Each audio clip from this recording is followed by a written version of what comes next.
තෙරුවන් සරණයි හැම දිනාටම අද උතුම් වූ වෙසක් පොහොය දවස. ඉතින් ඒක නිසා ප්‍රාර්ථනා කරනවා පළමුවෙන්ම ලෝකවාසී හැම දිනාටම උතුම් වූ ත්‍රිවිධ රත්නයේ ආශිර්වාදයෙන් තමන් කරන කියන හැම කටයුත්තක්ම සාර්ථක කරගන්නට ත්‍රිවිධ රත්නයේ ආශිර්වාදය ලැබේවා කියලා.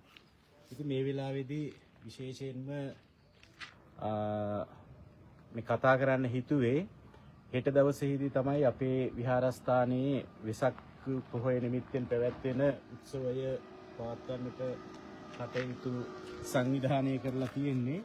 ඉතින් ඒ නිසා මේ වෙනකොටත් විශාල පිරිසක් ඇවිල්ලා ඒ සංවිධාන කටයුතු කරනවා. ඒ වගේම අද දවසේදී දැන් මුරුතන් පූජාවත් පැවැත්වෙනවා. ඒ සඳහා විශාල පිරිසක් සම්බන්ධ වෙලා ඉන්නවා. අතර මේ වෙලාවේදී මේ කල්පනා කළේ හිත සම්බන්ධ වෙන හිත සහභාගී වෙන ඔබව දැනුවත් කරන්න. අපි කවුරුත් දන්නවා මේ දවස්වල ජපානයේ තිබෙන තත්ත්වය. මම මේක ඉස්සර වෙලත් පෙරේදා ඔය දවසක වීඩියෝ එකකින් ඒක ගැන කිව්වා. අවුරුදු වල ගියත් මියුසිකල් ෂෝ වලට ගියත් ඔය හැම තැනකදීම නොඑක ආකාරයේ ප්‍රශ්න අපේ ලාංකිකයන් අතර ඇති වෙලා නොඑක ආකාරයේ ප්‍රශ්න වලට මුහුණ දෙන්න සිද්ධ වෙච්ච බව අපිට දැනගන්නට ලැබුණා. ඉතින් ඒක නිසා හිත සම්බන්ධ වෙන අපේ පින්නතුන්ට ඊටාම කාරුණික ඉල්ලීමක් ඉල්ලන්නයි මේ වෙලාවේ සූදානම් වුණේ. මේ තියෙන්නේ අපේ පන්සල. එතකොට පන්සලෙන් එළියට ඇවිල්ලා වම් අත පැත්තට, ඒ කියන්නේ මේ පැත්තට ගියාට පස්සේ අපේ රත ගාලා තියෙනවා. ඉතින් ඒක පිළිබඳව දැනුවත් කරන්න ඈත ඉඳලා එන පිරිසට දන්නේ නැති නිසා තමයි මේ පිළිබඳව දැනුවත් කරන්න කල්පනා කරේ. දැන් මේ පේන පාර පන්සල ඉදිරිපිට විශාල ගෙවල් ප්‍රමාණයක් තියෙනවා. ඒ නිසා බොහෝම කරුණාවෙන් ඉල්ලා සිටිනවා මේ විහාරස්ථානයේ ඉදිරිපිට තිබෙන සහ මේ විහාරස්ථානයේ අවත තියෙන පාරවල් වල වාහන නවත්තන්න එපා කියලා.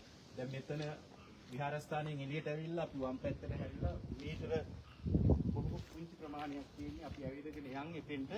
එතකොට අපිට පෙන්වන්න පුළුවන් වාහන නවත්තන්න ලෑස්ති කරලා තියෙන තැන මොකක්ද කියලා. ගොඩක් දුර නෙමෙයි තියෙන්නේ. කියන්නේ ඔබට වාහනේ පැනලා මහන්සි දැනෙන තරම් දුර ඇවිදින්න දෙයක් නැහැ. මීටර 50ක් විතර බොහොම පුංචි ප්‍රමාණයක් තියෙන. දැන් මේ අපි ඇවිදගෙන යනකොටම ඔබට තේරුම් ගන්න පුළුවන් කොච්චර ළඟද තියෙන්නේ කියලා ඉරට දාලා. ඒක නිසා මේ අපි දැන් මේ ඇවිදගෙන යන පාරේ මොනම හේතුවක් නිසාවත් වාහන නවත්තන්න එපා. මොකද අන්තිමට වාහන විශාල ප්‍රමාණයක් එනවා කියලා අපි දන්නවා. ඊට පස්සේ අපිට කාගේ වාහනේද කියලා හොයාගන්න බැරි වෙනවා. එතකොට ඒ වයින් කරන්න කියලා ලොකු කරදරයකට මුහුණ දෙන්න වෙනවා මේ පහුගිය දවස්වල. විහාරස්ථානවල ඒ තත්ත්වය ඇති වුණා. ඒ වගේම සමහර උත්සවවලට ගියාට පස්සේ ඒ තත්ත්වය ඇති වුණා. ඉතින් ඒක නිසා බොහොම කාරුණිකව ඉල්ලා සිටින්නේ. අර දැන් පන්සල එතන ඉඳලා එතෙන්ට එනකොට මීටර 50ක් ඇති. මේ දකුණු අත පැත්තේ ඔබට දකින්න පුළුවන් බෞද්ධ කොටි දෙකක් අපි සරි කරලා තියෙනවා. එතනින් ඇතුළට ගියාට පස්සේ වාහන 100 ගණනක් නවත්තන්න පුළුවන් විශාල පාකින් එකක් සිංහලයේ කියොත් හත්ගාලා අපි හදලා තියෙනවා. මේ දැල්ටම මේ අද පූජාවලට මුරුතන් පූජාවට අපි කට්ටියක් මම හිතන්නේ මේ වාහනය නවත්තලා තියෙන්නේ. මේ තේන පරාතේ හැම තැනකම වාහන නවත්තන්න පුළුවන්කම තිබෙනවා. ඈත දෙන බෞද්ධ කොඩි දෙක එතනිනුත් ඇතුල් වෙන්න පුළුවන්. ඒ පැත්තේ ඉඳලා එන අයට අපි එතෙන්ට ඉඳලා පෙන්නන්නම්. මේ තියෙන මේ වටපිටාව හැම තැනකම වාහන නවත්තන්න ඕනෑ තරම් ඉඩ තියෙනවා. ඒක නිසා මේ කවුරුත් ඒක සංයමයෙන් ඒ වගේම වුවමනාවෙන් කරමු. මොකද අපි මේ වටපිටාවේ ඉන්න මිනිස්සුත් එක්ක හොඳින් හිටියොත් ඒ අයට කරදරයක් නොවෙන්න හිටියොත් තමයි ඉදිරියටත් අපේ උත්තර කටයුතු හැම දෙයක්ම කරන්න පුළුවන්කම තිබෙන්නේ. අර තේන ඈත හැම තැනකම වාහන නවත්තන්න පුළුවන්. ඉතින් ඒ වගේම මේ පේන ගේට්ටුව අතනත් බෞද්ධ කොටි ටිකක් ගහලා තියෙනවා. එතකොට ඒ පැත්තෙන් කවුරු හරි ආවොත් ඒ බෞද්ධ කොටි දෙක දැක්කහම එතනින් ඇතුල් කරන්න පුළුවන්. ඊට පස්සේ ඔබට මේ ඕනෑම තැනක ඔබේ වාහනේ නවත්තලා විහාරස්ථානයට එන්න පුළුවන් බොහොම සුදුසුවක් තියෙනවා. ඉතින් මේ ගේට්ටුවට එනකොට පන්සලේ ඉඳලා ගේට්ටුවට දුර වුණාට පාකින් එකේ ඉඳලා විහාරස්ථානයට බොහොම ළඟයි. ඉතින් ඒක නිසා අතන ගේට්ටුවෙනුත් මෙතන ගේට්ටුවෙනුත් මේ ඔබ දැන් දකින්නේ මේ පැත්තෙන් එන පාරවල් ඒ පැත්තෙන් කොහෙන් ආවත් වාහන නවත්තන්න පුළුවන් විදිහට ඉඩ තියෙනවා. ඉතින් නැවත පන්සලට යනකම් මම කියන්නම් අපි හෙට උදේ 7:00ට එදා හෙට උත්සවයේ වැඩ පටන් ගන්නවා. ඒ කියන්නේ උදේ 7:00ට තියෙන සම්බුද්ධ පූජාව පැවැත්වීමත් ඒ වගේම මහා සංඝරත්නයේ දානේ පූජා කිරීම එහි දායකත්වය අරගෙන කටයුතු කරන්නේ සකයි නගරයේ ඉන්න ප්‍රියදර්ශනී මහත්මිය ඇතුළු ඒ පවුලේ අය ඊළඟට දවල් 11ට ජපානයේ පළවෙනි වතාවට නැත්නම් ඉස්සර වෙලාම ඉදිකළ දෙමහල් බෝධිඝරය අපි නිර්මාණය කරලා තියෙනවා. එය මුල ඉඳලා නිර්මාණය කරන්නට සොකීය ධන පරිත්‍යාගයෙන් කටයුතු කළේ අපේ යචිවල පදිංචි වෙලා ඉන්න ප්‍රසන්න විජේවික්‍රම මහත්මයා. එම බෝධිඝරය නිර්මාණය කිරීම පිළිබඳව සිහිවටන ඵලකය නිරාවරණය කිරීම හෙට උදේ 11ට සිද්ධ වෙනවා. ඊළඟට 11යි කාලට හැම අවුරුද්දකම වගේ අපි ජපානයේ විශාලතම සමාධි පිළිමය ඉදිරිපිට සම්බුදුරජාණන් වහන්සේගේ ගුණ මෙනෙහි කරලා දිතිස් ව්‍යංජන සහිත සම්බුද්ධ පූජාව පවත්වනවා. ඒ කටයුත්ත හෙටත් දෙතිස් ව්‍යංජන සහිත සම්බුද්ධ පූජාව 11යි කාලට පැවැත්වෙනවා. ඊට පස්සේ 11:00ට මහා සංඝරත්නය උදෙසා සංඝසතු දානය පූජා කිරීමේ කටයුතු සිද්ධ වෙනවා. දැන් මේ නැවතත් අපි ආවේ පළවෙනියට තියෙන ගේට්ටුව ළඟට. මෙතනින් ඇතුල් කරන්නත් පුළුවන්. අපි ආපු තැන ඉඳලා වාහන ඇතුල් කරන්නත් පුළුවන්. එතකොට බැලුවහම අර පේන්නේ පන්සල. ඊටාම ළඟ තියෙන්නේ. ඉතින් ඒක නිසා කවුරුවක්වත් පාරවල් වල නවත්තන්න අවශ්‍ය වෙන්නේ නැහැ. ඇතිතරම් ඉඩ තියෙනවා. ඒ පාකින් එකේ විහාර භූමියට විහාරස්ථාන භූමියට නැත්නම් පන්සල ඇතුළට වාහන ගන්න නැහැ. මොකද හෙට පිරිස වැඩි.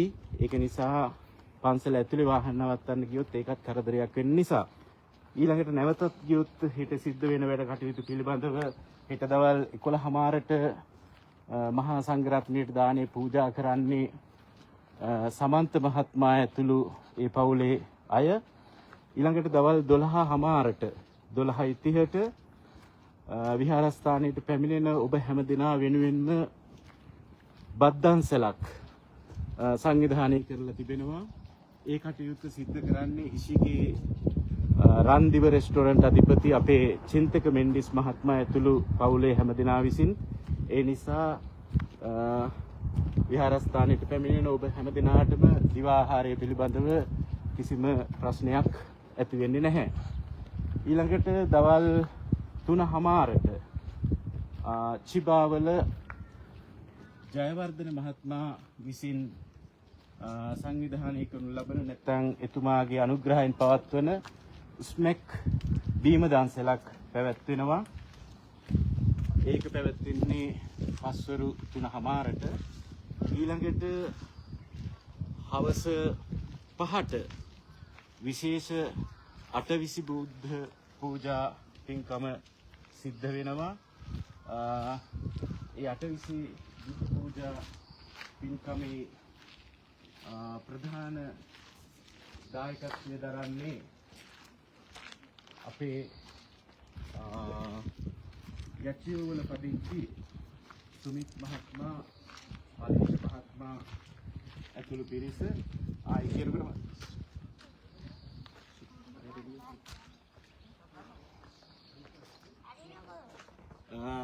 ඊළඟට හෙට හවස ඒකෙන් පස්සේ අන්තිම කටයුත්ත ඒ කියන්නේ 5:30ට රෝස් පාන් දන්සලක් පවත්වනවා. ඒක ලංකාවේ කඩවත LK ජැපනිස් ඇකඩමි එකේ අධිපති අපේ නිදර්ශන මහත්මයා ඇතුළු පිරිස තමයි ඒක සංවිධානය කරලා තියෙන්නේ.